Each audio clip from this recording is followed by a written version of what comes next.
I've done the button band on the right side. I have to work that out from a ladies to a gents. And now I'm going to show you how to do the buttonhole band, which will be exactly the same as the button band, except you're going to be putting buttonholes in the middle of it. And we want 161 stitches. And because there's a lot of stitches, I'm using a circular 3.25 millimeter circular needles, because it'll hold a lot more stitches. They won't be bunched up like they would be on a needle. So I'm going to start on the left front. Now I've had to break into another ball because I weighed what I had left of the wool before I started the band, because that was what was left of the ball, and there was 17 grams, and there's only 8 grams left, so I know I need to use another ball, which is a pity.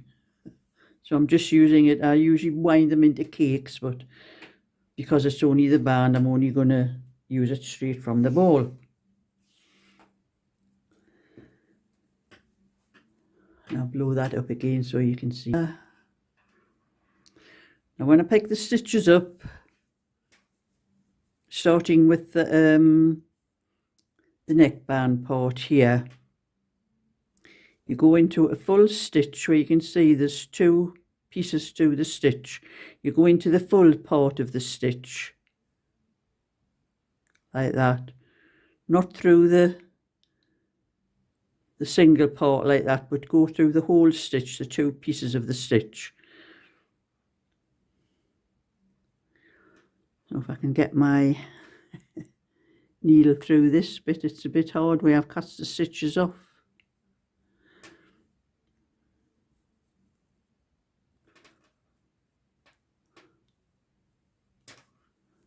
So I pick up 1,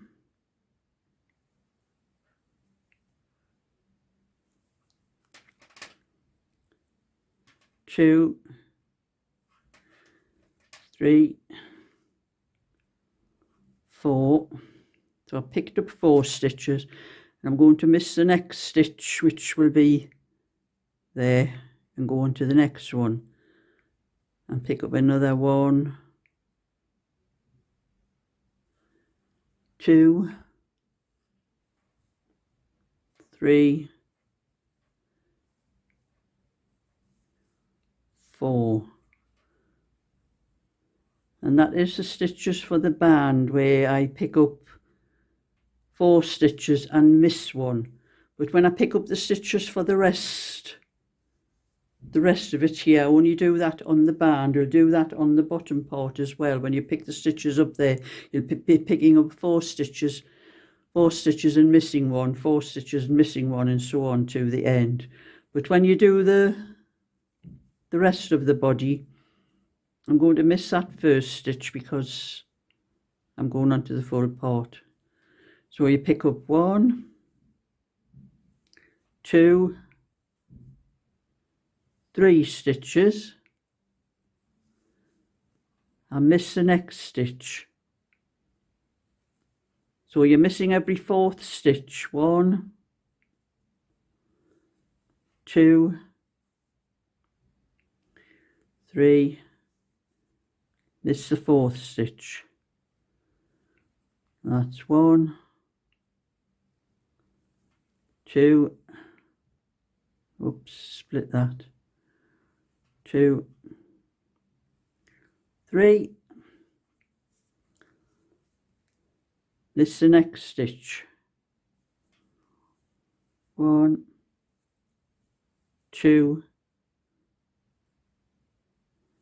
3. And that is how you pick the stitches up on this part of the knitting. You're going to be picking up 3 stitches and missing 1 all the way down until you get to the rib at the bottom, and then you will be picking up 4 stitches and missing a 1. So that's how it goes until you have 161 stitches.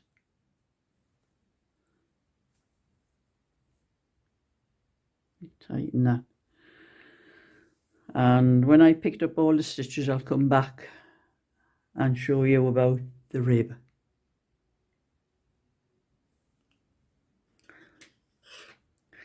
So I've now picked up 161 stitches. It doesn't have to be perfect. You can have a couple here more or less. You don't have to have the exact amount of same stitches. It'll depend on what length you have knitted anyone that's knitting at what length you've knitted to the cardigan to. Just pick up the stitches the way I told you. Pick up 3 stitches and miss 1, 3 stitches and miss 1, or the rib part, it's pick up 4 stitches and miss 1. So I have 161. That's how that's what I'm working on. And I find this end of the wool. That's it. That's why I hate knitting with circular needles, keeping the right side. I never know where to put the needles. So the first row is just going to be a knit. Don't know where's the other one there. If you can see on there, I'll blow it up a little bit. That's the first row, makes a garter edge across it makes the stitches look a bit neater that you've picked up on the edge. So that's why you do a garter, well, I always do a garter row. So I'm hitting 1, 2,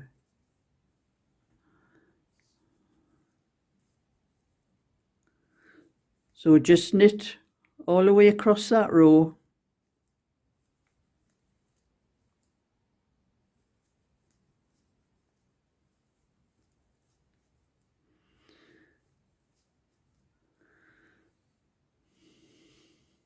And I will be back to show you how to start the rib off.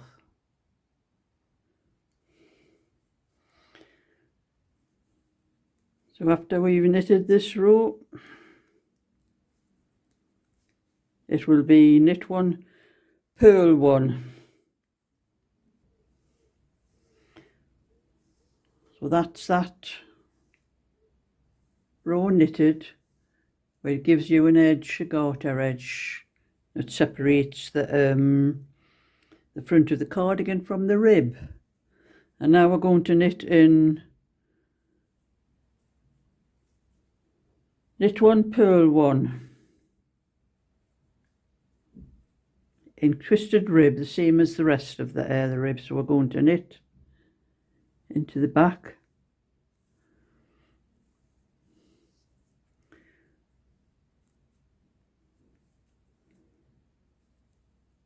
So we're knitting into the back of the knit stitch exactly the same as we did with all the other ribs. And it's just knit 1, purl 1.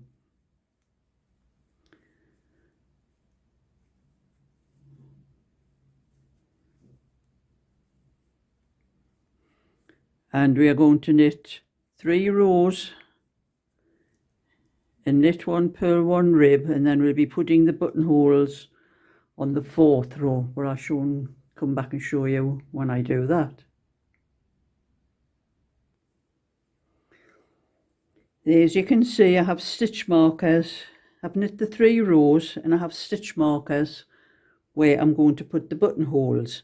And I put stitch markers, so I have 1, 2, 3, 4, 5, 6, 7, 8, 9 knit stitches in between each one. So this, from counting from that one, there's 9, and the one I've got it on is 10. So it's every 10th stitch I've put stitch markers in up to the last few where it wasn't working out exact. So there's 8 between this one, so it's on the 9th one, and 6 here and on the 7th one. So if you have something like that where the stitches don't work out exact, you usually put the buttons closer together up near the neck.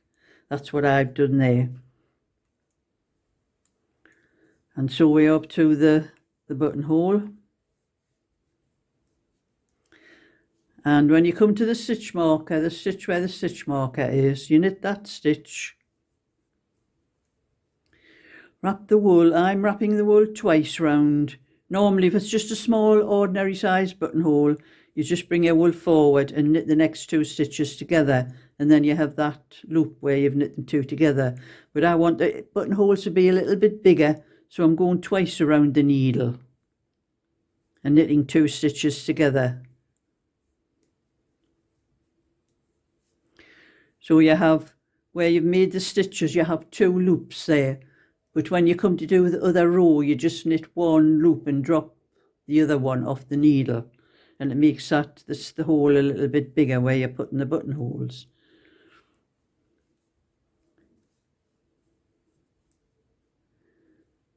So I'll knit up to the next one and then show you that again.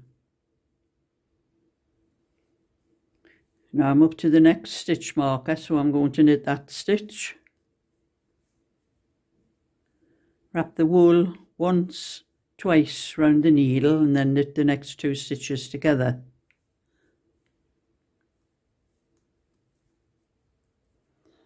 And then just carry on up to the next stitch marker. And that is the way I do the buttonholes.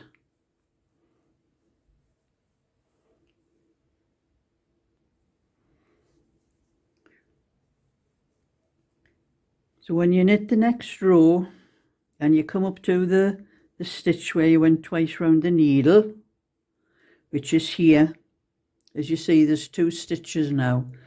We're just going to knit 1 stitch and just drop the rest off the needle like that.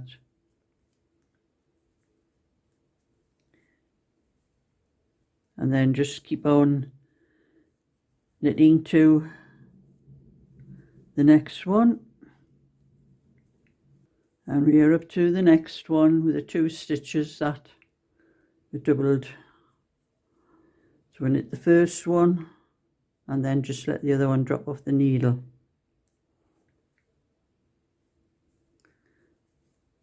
And just carry on doing that with every buttonhole where the stitch markers are. And then after you do that row, that is the 5th row, you will have 2 more rows to knit, and then we'll be casting off the stitches. We've now knitted the 7 rows, and I'm going to cast off, and we're going to cast off loosely in 1 by 1 rib.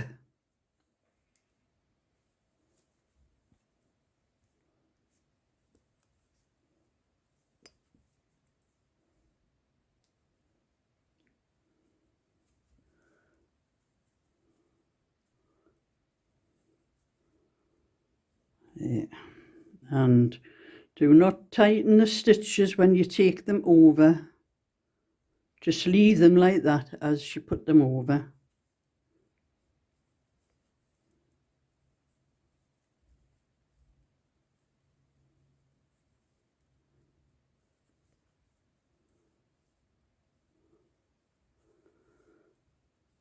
And that's how you're going to cast off.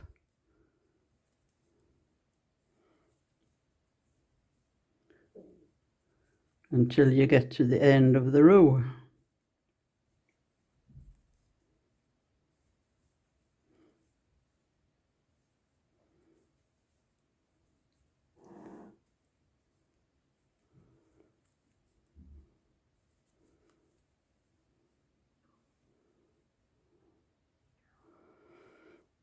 So as you can see, it's not tight, it's loose but not too loose.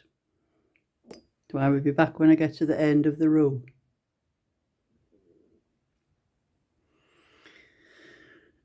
So that is both bands done now. All it needs is for to sew the cardigan up, get some buttons and sew the buttons on, and this will be like that when it's done.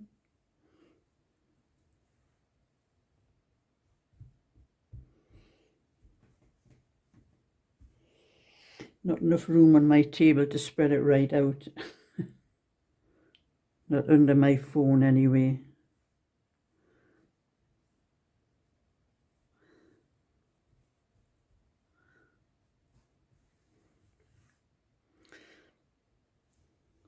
So that is it now until I sew it up, and I will show, and that'll be another video when I show how to sew it up.